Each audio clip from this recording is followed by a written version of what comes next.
My name is Tony Swatton. I'm a blacksmith. I make suits of armor and swords. My business is making weapons for movies, video games, television shows, commercials, all of that. So it's very exciting to have Blizzard Entertainment approach me to recreate Warglaives of Azzinoth. So in the lore of World of Warcraft, Illidan Stormrage wields the Warglaives of Azzinoth.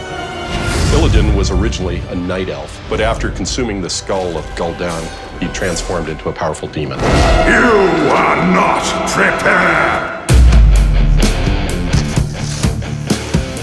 To create this weapon, there's going to be over 50 separate parts. These blades are going to be about 1.5 inches thick. I'm not going to make this solid. This thing would weigh 300 pounds, so we're going to make this hollow, but we're going to have a core of hardened steel for the cutting edge. The center shield here will have a handle going across the back, and I'm going to be cutting 4 emerald cabochons that get set in here. This is going to be a fun challenge. I just can't wait to start.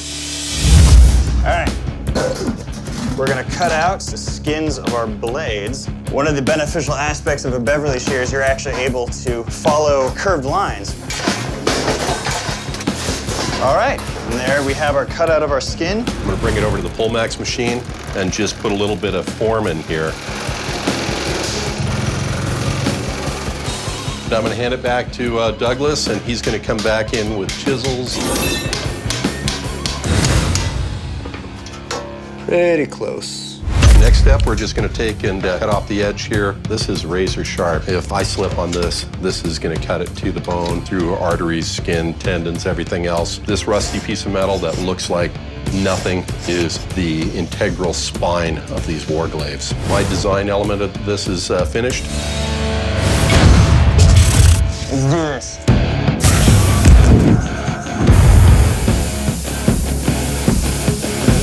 Another way to think of a plasma cutter is to imagine a lightsaber. It's going to slice through anything. The chromoly steel that Brian has cut out with plasma cutter, and that will get clamped on here, and Chris will TIG weld everything together.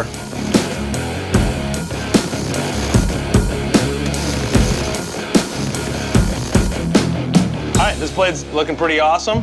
Tony has drawn out our center shield on the 16 gauge, so now we're going to cut that out. Now I dome it out on the Pullmax machine, so it's got a little bit more shape here. I've done an oversized shield for the center here. I'll trim down the edges.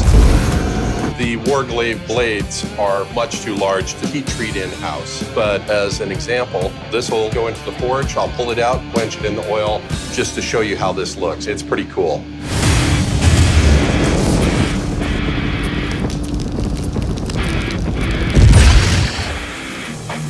So I'm going to take the belt grinder, grind off the excess weld. I'm going to soften this metal. Right now, I can barely bend it. It's really springy. I'm going to heat it up to a red heat and quench it. I'm going to cool this rapidly in this vat of acid below me. When I pull it out of the acid, it'll be clean and very soft and malleable, and I'll be able to work with it. On the center portion of our shield, we have 25 separate elements. Like this element corresponds to the bottom piece. That'll go into the hydraulic press, and that 100,000 pounds of pressure will squash this into the brass, and this brass will now look identical to this. So we've got the freshly pressed brass. I'm going to have Alicia trim it up and match it like a jigsaw puzzle over the center of the shield. Doesn't have to be very clean. I'm going to take it to Tony on the grinder afterwards, and he's going to make sure that it looks really good. See, it's hollow, very lightweight brass, but it's going to look like solid, thick brass, hence keeping the weight down. Here I have 3 different length jeweler saws I'm going to be using for our shield. I'm just going to follow the lines that I have on this pattern. All right, 1 down, 20 more to go. I now need to dome it to match the contour of the shield here.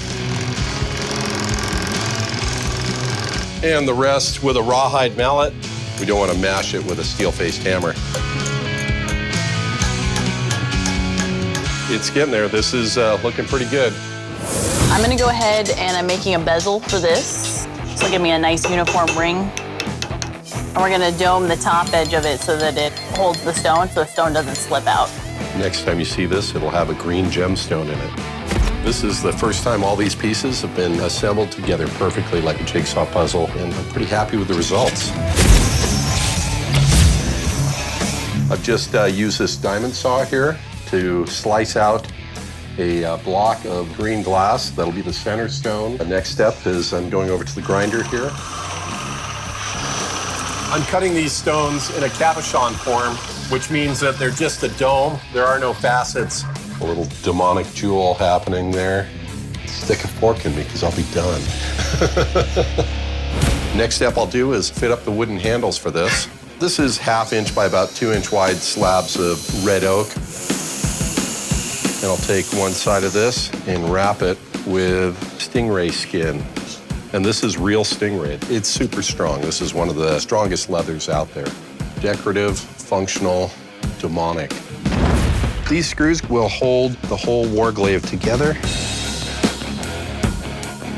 This is the last big step before we start going out and smashing stuff with this. I'm going to set 10 pop rivets that will hold the blades to the shield.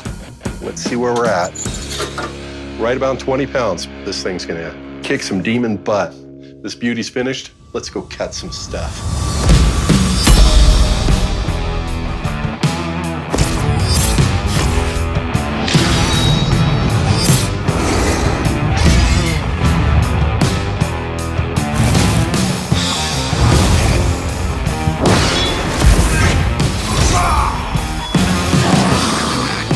No take candle.